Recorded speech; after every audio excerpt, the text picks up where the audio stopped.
The Collective are the true villains of Kronos' New Dawn. Listen to the will of those who will not speak.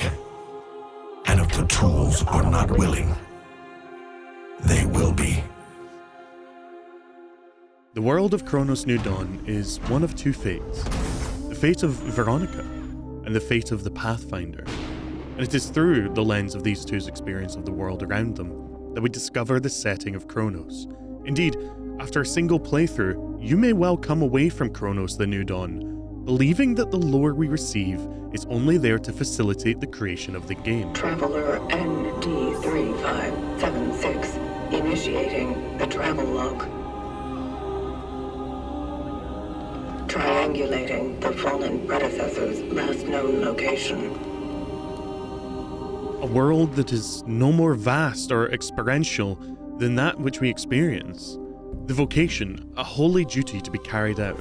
The Collective, a final attempt to salvage humanity. The Pathfinder, a man who lost his way and forsook his duty. And the fate of the orphans, one of sadness that cannot be fixed.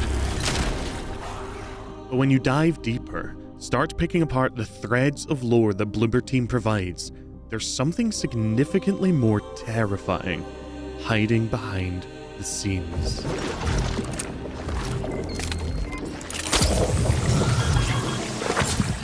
To understand what we can of Kronos, it's important to first look at the timeline of events we can uncover, of the times before the game takes place, the history of the experience that starts with the earliest known evidence that something strange was occurring. After his wife reported her husband missing a few days earlier, the body of Yosef K. was found in the basement of his own apartment building.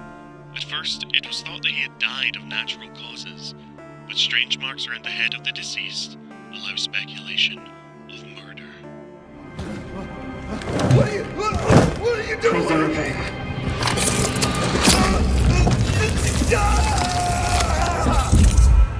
Long before the change had begun its spread, the vast claws of the Collective had already begun trawling through time to acquire people, ripping them free from their time stream to be added to their chorus of voices. But what really are the Collective? Why have I declared them the villain of this story? In order to answer that, we have to take a brief detour and talk about the change first. The infection that tore across the planet and stole away humanity's future. Because it's by the very existence of the change that the Collective came to be.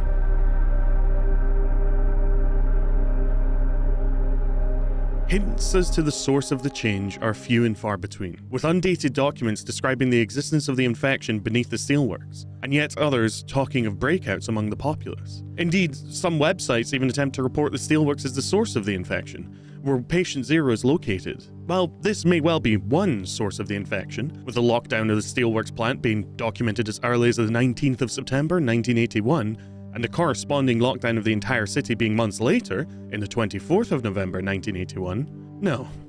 I think I may well have found the source. That is, if you believe in the vital importance of Chekhov's gun. In brief, Chekhov's gun is a narrative principle emphasizing that every element in a story be necessary, while irrelevant elements should be removed. So, if in the story there's a gun on a table, at some point that gun must be fired. Here's the evidence that I found for the source of it. The rumor has it that the Soviets had made a disturbing discovery in recent months. A controversial project led by an individual named Mr. Azakov, in the attempt to drill the deepest borehole in history, has faced a fatal accident. When the drill reached just over 14 kilometers, it suddenly stopped and started to melt, leading to an explosion killing most of the crew. Although the communist authorities tried to deny the occurrence of such disaster, the few surviving scientists are very vocal about it. They also mention hearing unbearable, tormented screams coming from the depth. Could they have really dug the well to hell? The real well to hell dug in our timeline was the Kola super deep borehole in Russia. It reached a staggering depth of 12.2 kilometers before increasing temperatures and rock densities stopped progress, breaking the drills and causing them to seal it up permanently. In the world of Kronos, they managed to dig much deeper, a staggering 14 kilometers. This depth may well not seem like much compared to our timeline, a mere 1.8 kilometers. But with how pressure and rock densities increase and temperature increases the deeper you go. It may well be in the timeline of Chronos they chose a different location to dig, somewhere where the rock just happened to be less dense, perhaps somewhere closer to where the events of Chronos take place, possibly somewhere near the Tatra Mountains. A group of hikers has been declared missing after an unsettling discovery in Tatra Mountains. Last Friday, a young couple from Krakow stumbled upon an abandoned campsite near Zimna Cave. They noticed devastated tents that had been cut from the inside. This information is found in one of our target's rooms, a conspiracy theorist who had been tracking the source of the change and the sightings of fellow travelers. While, yes, this is theorizing on my part, there are no other documents in this game that are placed so frivolously, and when connected together, it brings us to a terrifying conclusion. The change, the infection, was not brought from outer space, as the good doctor surmises. I have never encountered anything like this before. It seems so strange that it even escapes standard classification. All the information we gathered during the early analysis seemed to indicate that it is a virus, but it doesn't act like one at all. We don't know how it transmits. We don't know how it mutates. It's as if it came from a world with different biological laws. Or was one rather. He must be the answer. Instead, the change was lingering beneath our feet, waiting for the opportunity or the indication that humanity had spread enough, had progressed enough to become a viable target. That last part is speculation, certainly. Attributing any form of intelligence to an infection is a reach, but the game states clearly that the change has been on our planet all along, waiting. I have one more question. Tell me, what exactly happened in the steelwork? We let everything slip out of our hands. We failed. As doctors. As humans. Did we bring the thickness to the world? I believe it was always here. Waiting. Can you make this all okay again? The change is a curious infection in the way it presents itself. What begins as a simple fever, shivering, fainting, hallucinations, rapidly progresses into severe eyesight deterioration. One of the main exposing factors differentiating the change from other, simpler viral infections. During this stage, the carriers are seemingly highly infective, spreading the disease to any others they're in contact with, though the spreading vectors are not yet known. Following this, however, comes the true change. Subsequent disease stages involve purulent skin lesions. The pores on the skin secrete a thick fluid. Tentative laboratory analysis indicates that the secretions facilitate adhesive properties of the affected individual's bodies. As of yet, research is unable to determine whether the process is reversible. The mind of the infected become flooded with the need and desire to be close to other people, a driving instinct that encourages the infected to come together, where the substance on their skin begins merging them into one being. A good case study for this is Gabriel, whom we witnessed succumbing to the disease over the course of a month firsthand, up until our final confrontation with Arthur. Once this disease has reached this stage, the mind is shattering, overcoming with the simple need to merge. Our bones! The pain! Our pain! I'm sorry. Brother! Can you help him? But to what end? Why would such an infection lie dormant in our planet's crust for millennia? The infection shows some form of pseudo-intelligence, at least when it begins to merge in greater and greater numbers. So what is the end goal of such a disease? Just to overcome a planet? To wipe out all living beings? No. This is going to be hard to believe, but after the initial merging, as creatures come together to become biomass and orphans, there are yet more stages above it, with the final goal being to become the collective.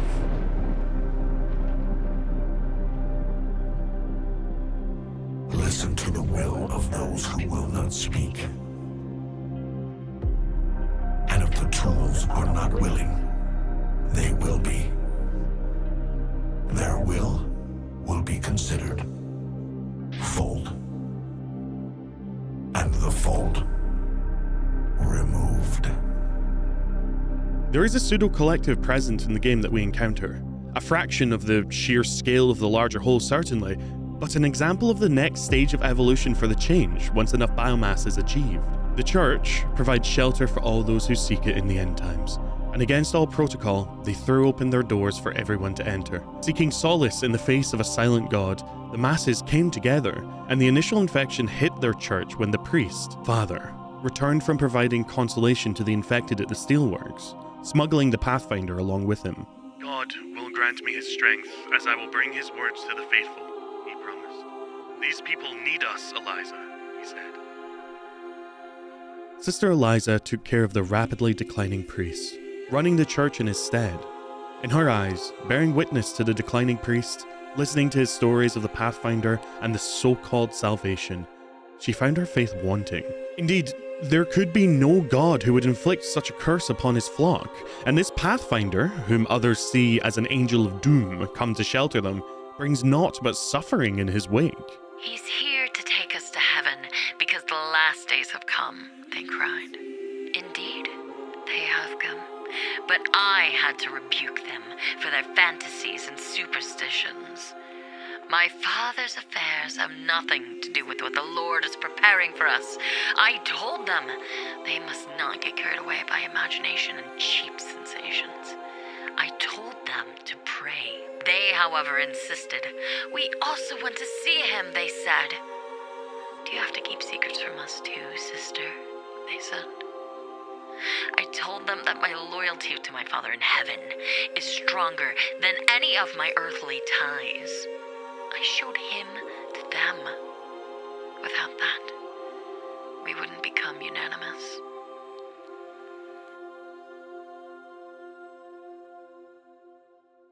While the hymn in this passage may well have referred to the poor head priests, the way that it is written, with the hymn capitalized, similar to the references to God and heaven, imply to me that she instead showed them the body of the Pathfinder, who we find later at the base of the holy dais, lifeless and empty, naught but a shell.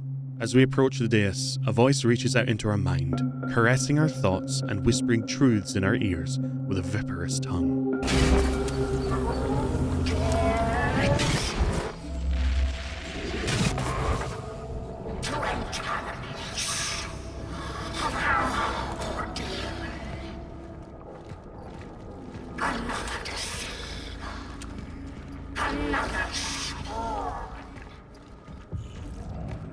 That voice, it is not from within. A pilgrim to abode unholy. No, not a pilgrim, no.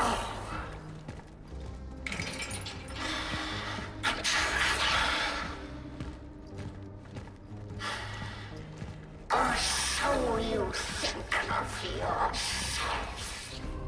Are you the false prophet? Or are you the beast? Which of you made us look him in the face and be frightened like the worms we have grown to be? Seek us out in the walls, in the ground, in the air. You breathe what I'm looking for here. Hope? Everything left here has become its opposite. Came here to rejoin with the others? No. No.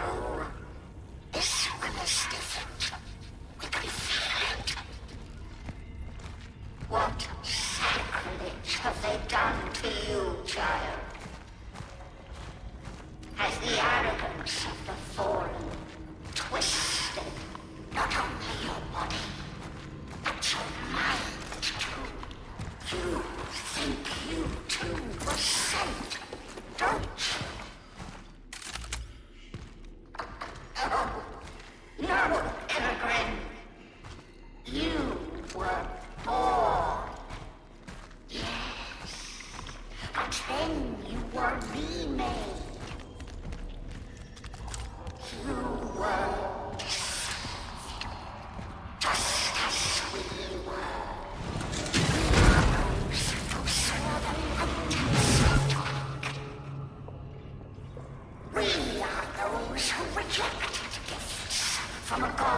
deemed false. Those who refuse to join the demon. The collective.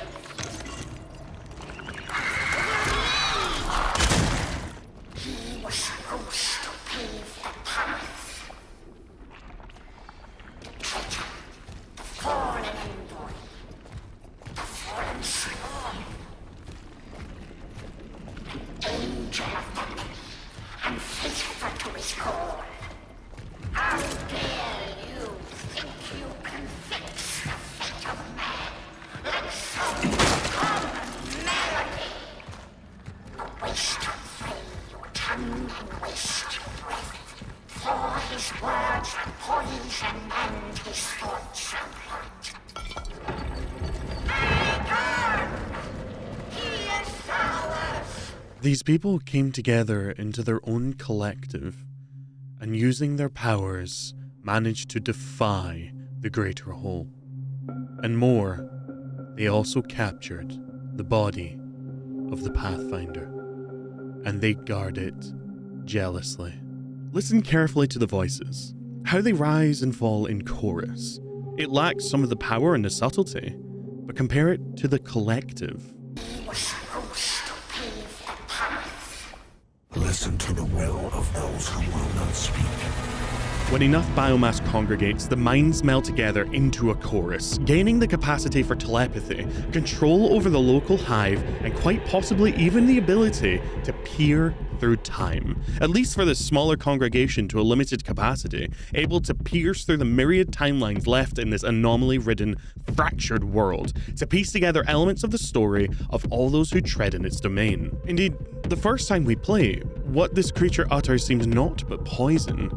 But on a replay, on a New Game Plus, we can hear the truth ringing through its words as it tries to warn us of the Pathfinder's folly and of our own journey's folly.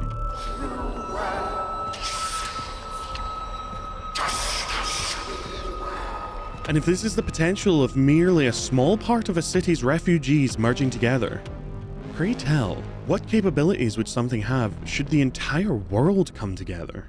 The ability to create tools to warp time, to steal the consciousness of humans, ripping their very souls from their mind to be ascended into their ever-strengthening collective, to manipulate the very fabric of time and space.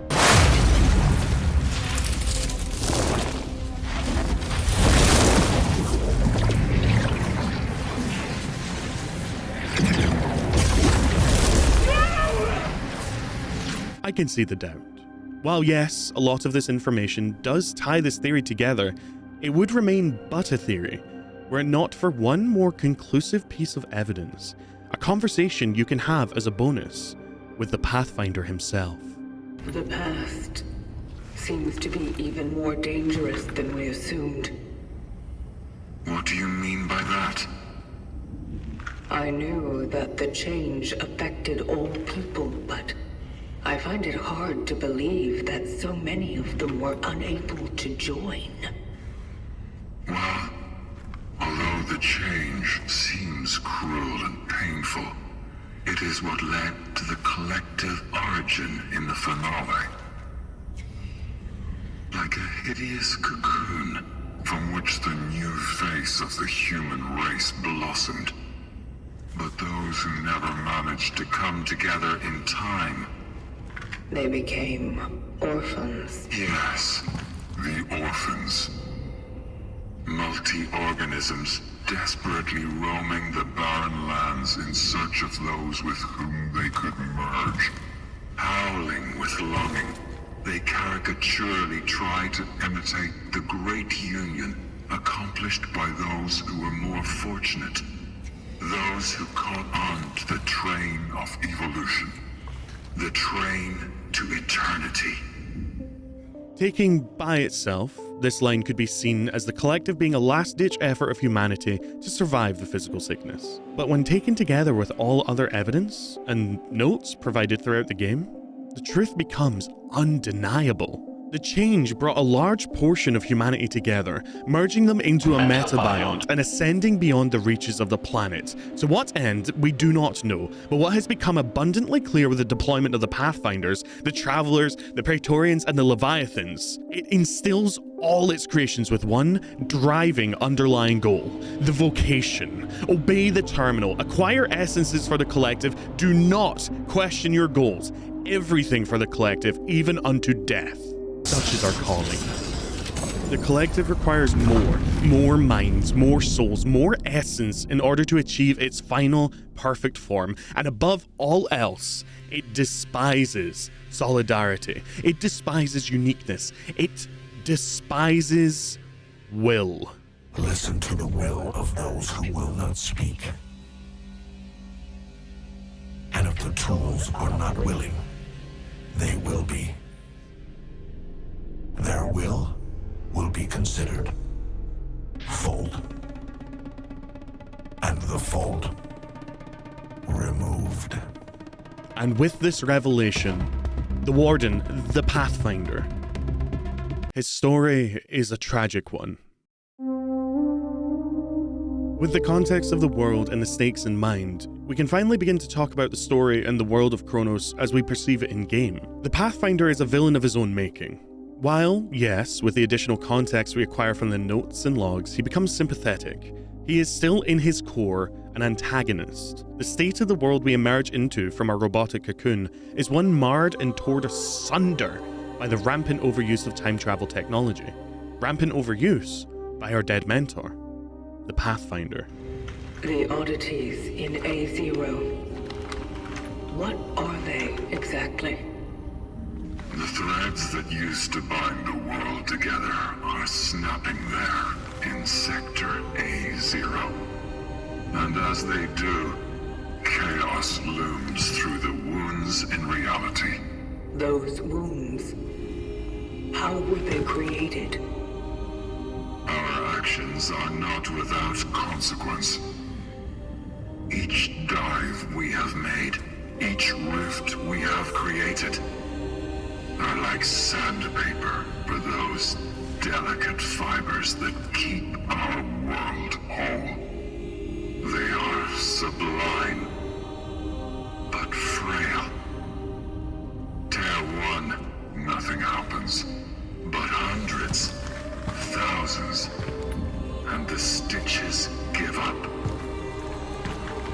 And thus, the oddities, they wouldn't have existed without us, and we without them.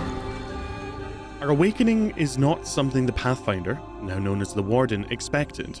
Having discarded his mantle of Pathfinder many years prior, he now spends his time repeatedly harvesting the essence of Veronica and forcing it into the shells of travelers not yet awoken, trying to achieve what the collective seemingly makes so simple. His attempts fail. Time and again, he finds himself frustrated and stymied by technology he cannot tame to his own ends. Time and time again, he discards broken travelers, tossing their now useless birthing cocoons off the edge of the world, tossing their useless corpses into the jail, and sets out to find another, overwriting their consciousness and returning them to their cocoon to wait for his readiness. It's a Sisyphean task, a task that will never end as long as the game continues, as long as we pick a certain ending.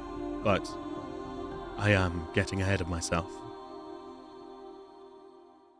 It's into this shattered world that we are awoken, not by a mad warden desperately trying to force his obsession, a Veronica personality, into a shell unfit for human purpose, but by the collective, who sees the opportunity to put a pawn into the world who is capable of eliminating the Pathfinder and allowing the vocation to continue. Collective is limited to only deploying one Pathfinder, Traveler, or other of its hands at a time. Why is not entirely certain, but what is certain is that the Pathfinder is throwing a wrench into the collective's plans, and it needs him eliminated. Permanently. I encountered a variable that I had not previously anticipated in my plans. She awoke on her own. By some miracle, the Rev Capsule's Traveler launch protocol was triggered, and before I knew what was going on, she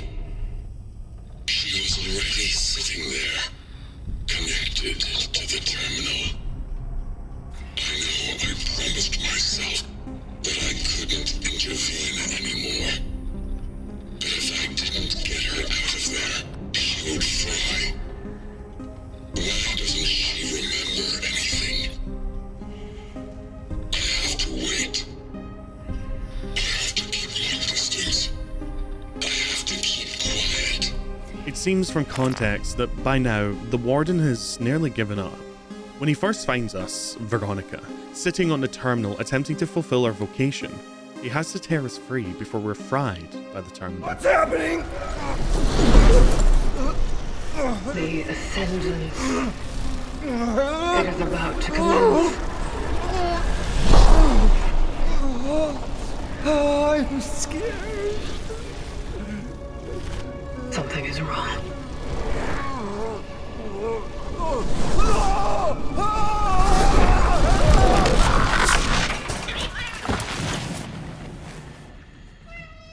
The implication of our failure to ascend the soul in the terminal can be taken in multiple ways.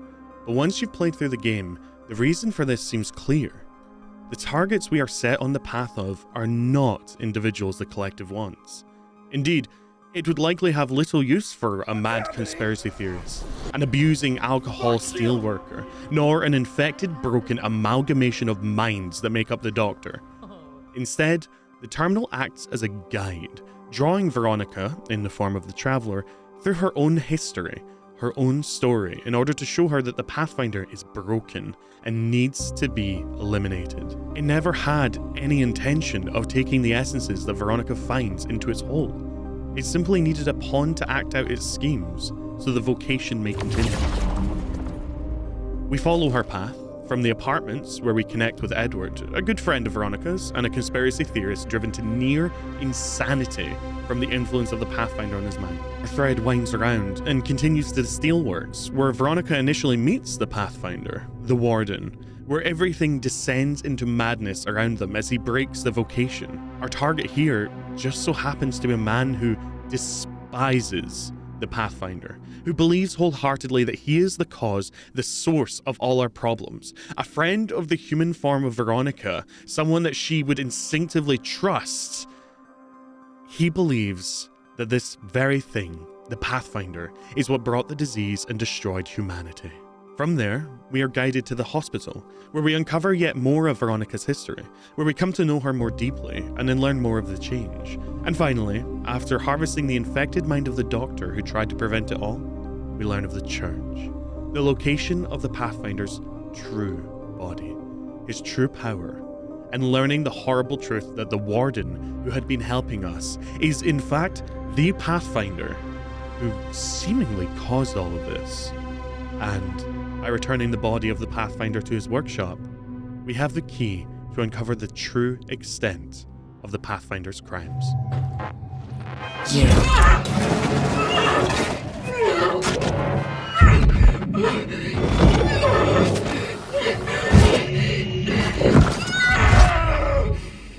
Welcome back, Pathfinder.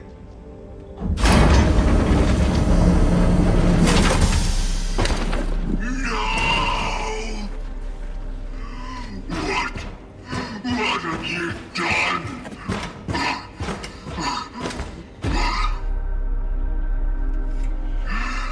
Just when I thought we were actually beginning to accomplish something. Just when you were starting to be complete. You have ruined everything, you monster. Monster? It's you who made me this. Why? Why did you make me like this? Because she would never give up.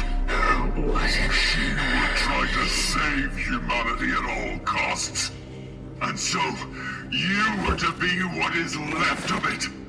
Because her essence, no, her soul, would have lived on in you. You dare to call this living? I don't even know who I am! You are not her. And the vocation? Was it all a lie? You and your vocation. Did you ever really think you were saving any of them? I just needed something to replace the damage in her memory matrix. So I did it with a traveler's behavioral core, and I filled the gaps with what I once was.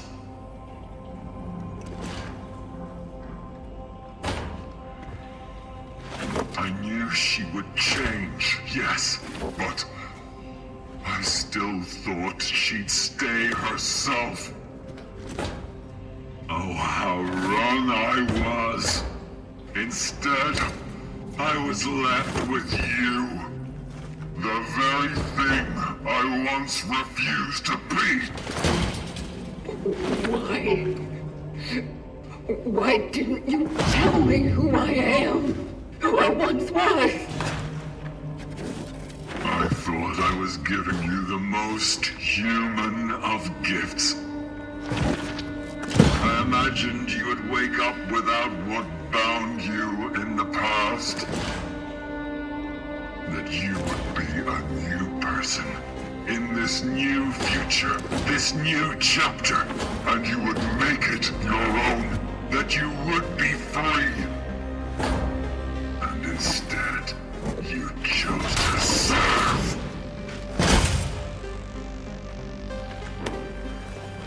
But you do serve well. And so I still have a chance to start all over. And this time, I will get everything right.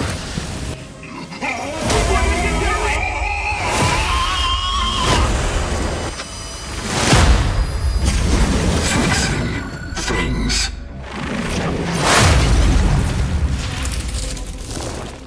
This is a brief rundown of the story throughout the game. One, to show you that our path isn't one of a vocation.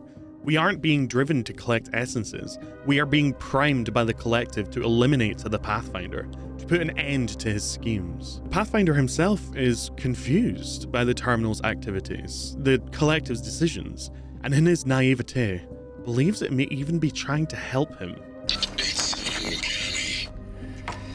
The terminal seems still functioning. Of course, it has warned our wreck, but it still chooses new targets for extraction. It seems she has indeed picked up with the last left of, and so the vocation indeed continues, as I believe. What puzzles me, however, is how the targets are selected for her. There seems to be a key to this. Does the Terminal want to show us something? Does it want to draw our attention to something? Does it force us into some kind of investigation through which we will discover the secrets of mankind's salvation? Probably these are just my fantasies. Nevertheless, it's been a very long time since I felt as if they wanted to tell me something. Or rather, tell her. A naivety that would be his downfall. For the collective is not seeking to help him, or humanity. In fact, it has corrupted everything he attempted to do, for had this been any other traveller, we would have been naught but a mindless drone, set out on a task that the collective lay before us, a task that is written into the very fibres of our being. Upon discovery by the Warden, we would have been eliminated, or held prisoner, for he's attempting to stop the vocation. Instead, the collective handpicked a traveller that had been altered by the Pathfinder, changed to acquire something none of the others have. Free will. Someone outside the vocation, outside the limitations of the collective. It is with this free will that we are driven down the roads we are, shown flashes of our history and drive us to to the final battle with the Pathfinder. A confrontation at the heart of the worst anomaly, where time and space is fractured and broken beyond all else. And it's here that we bring him to his knees, just as the collective planned.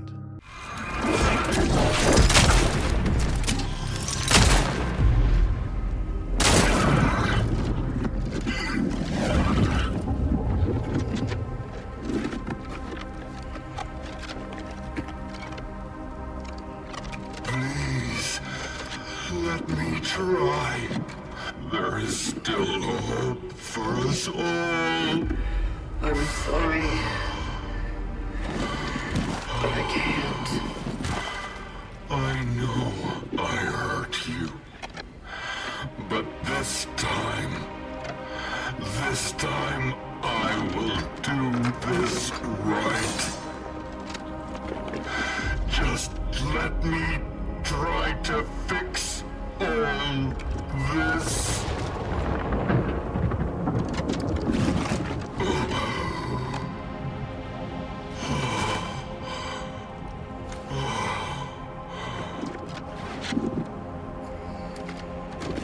Forgive me.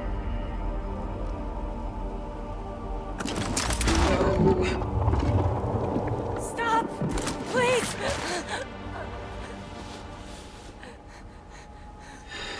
Believe me, it's better for this to end now.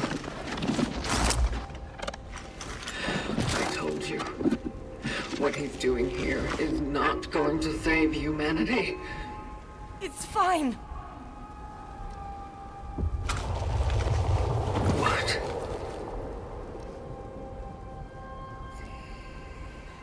Maybe not now. Maybe not in this time. But there are possibilities. There have to be. How are you so sure? I know you've been through a lot. And I believe you when you say who you are. But I also believe that you used to be me. And I don't want to give up now. Not when he came back. Not when we can try again. He is not who you remember. He is someone who wants to help me. He is a friend. He is poison. Veronica. Please.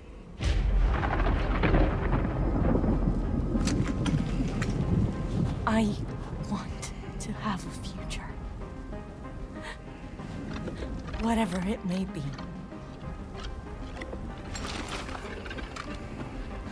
No. You are going to suffer. That is your future. But without it, we don't even have a flicker of hope. Please. I want this. In our first playthrough, there are two potential endings here. The second ending is Sisyphean in nature, where we spare him. It's arguably the worst ending. He takes Veronica back to the past, ripping reality asunder anew as he tries to save her. Unfortunately, the damage we've inflicted on him is so severe, his mind is lost on the journey, and a backup is restored. Unfortunately, this backup is prior to the events of the game. Veronica succumbs to the disease, and this loops the story anew, denying the collective once more its ability to continue the vocation, and forcing the human Veronica to suffer the tortures anew, kicking off New Game Plus. And this loop will continue endlessly. Please, you need to understand. I can fix this. Until we pick the first ending. The first ending is the goal of the collective, an end to the endless loop, and allowing the vocation to continue unabated. This ending is the worst outcome for humanity. As the traveler Veronica burns to ash, as the timeline resets itself, the Pathfinder is no more. Eliminated and denied his prize, and Veronica stumbles back through the portal. The final blockade to the collective's end goal being removed as she succumbs to the infection. Edward! Open up, Edward! Open up! Please!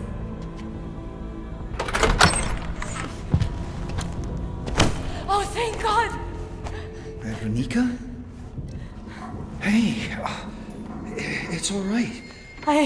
What's going on? I just didn't want to be alone. Interestingly, the post-game scene of Veronica succumbing to the infection is actually shown in the base game, in a fracture of a timeline.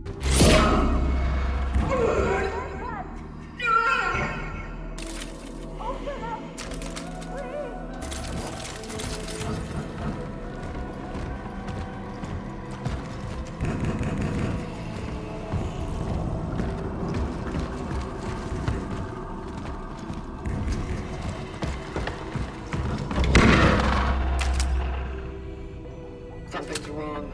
The implication of this being that no matter how many times the collective have to try, this is the true ending of the game. The collective will inevitably win. The Pathfinder will inevitably fall, no matter how many loops it takes. For that is the nature of human will. Eventually, with enough attempts, it will take a path less traveled and end the Pathfinder. At least that is until we come to Ending C. Completing the game on New Game Plus hard difficulty gives us another option, one that takes everyone by surprise. Please, let me try. There is still hope for us all. I'm sorry. But I can't.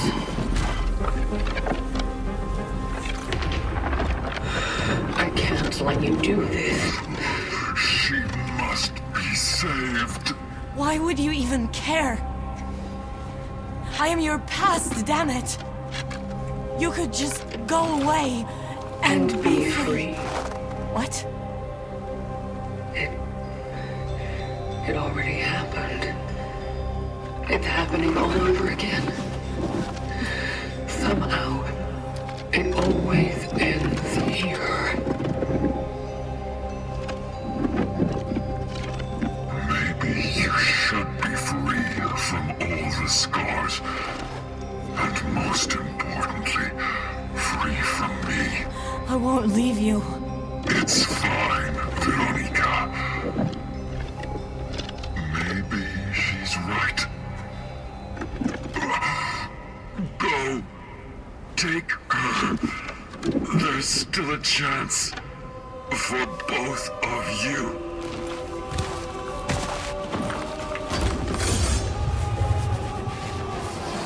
Will it work?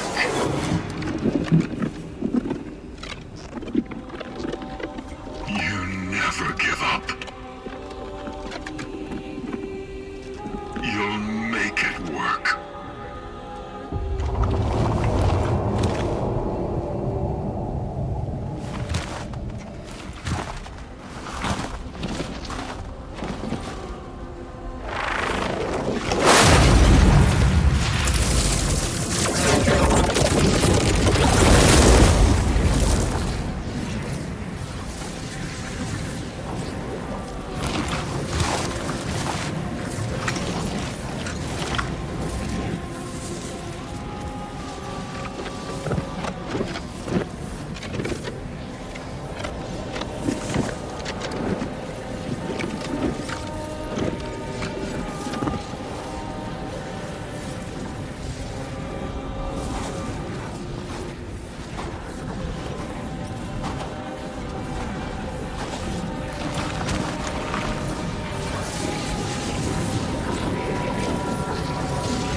This is not the ending the collective expected. Indeed, it infuriates them to no end. While yes, their vocation can continue, as the two travelers present on the planet are not of their making, and the true final carrier of the vocation has been eliminated, there are now not one, but two potential wrenches in their plans. Veronica is a threat, someone far more capable than even the Pathfinder, as we see when we successfully embed the human Veronica into a suit, something the Pathfinder had failed to do, and that cannot be tolerated. Listen to the will of those who will not speak. And if the tools are not willing, they will be. Their will be considered fault, and the fault removed. That is all that is said. And now we wait patiently for Chronos 2, where our story will continue. There's a lot more information we can dig up from Chronos 1. Like how some of the orphans are completely passive. Like how the name orphan is given to these creatures because they are separate from the collective, not because they're separate from the change. There's a lot more to dig up here, but this is the biggest part of it, and it is awesome. No doubt, in Chronos 2, more will be revealed about the collective's end goals, and it's possible that the second one will be co-op focused due to the presence of two Veronicas. And with that, I'm going to leave you with a brief message. Thank you so much to my patrons. You are the change to my collective, and without you, I'd not be able to do what I do. This game inspired me so much, I even paused my subathon to craft this video. Do you agree? Do you disagree? Are there notes that I missed? I know I didn't miss any travel logs, and I know I didn't miss any cutscenes, but notes can be anywhere. Who knows? There might be more context. What I do know is everyone who claimed the story of Chronos New Dawn was empty and flaccid and barely there will hopefully, having seen this video, see the game in a brand new light. See this universe as such a vast and terrifying creature. The collective is behaving similarly to some of our favorite cosmic horror creatures, similarly to the Flood, similarly even to the Brethren Moons of Dead Space. The difference is, the collective are far, far more cunning. Bloober, you did amazingly. Thank you. Love, Icy. If you like this style of video, check out Look Outside. It's a fascinating cosmic horror game. Or, if you prefer something a little bit more sci-fi, why don't you check out my Parapecia video? I love making these kinds of videos. There's probably going to be a lot more in the future.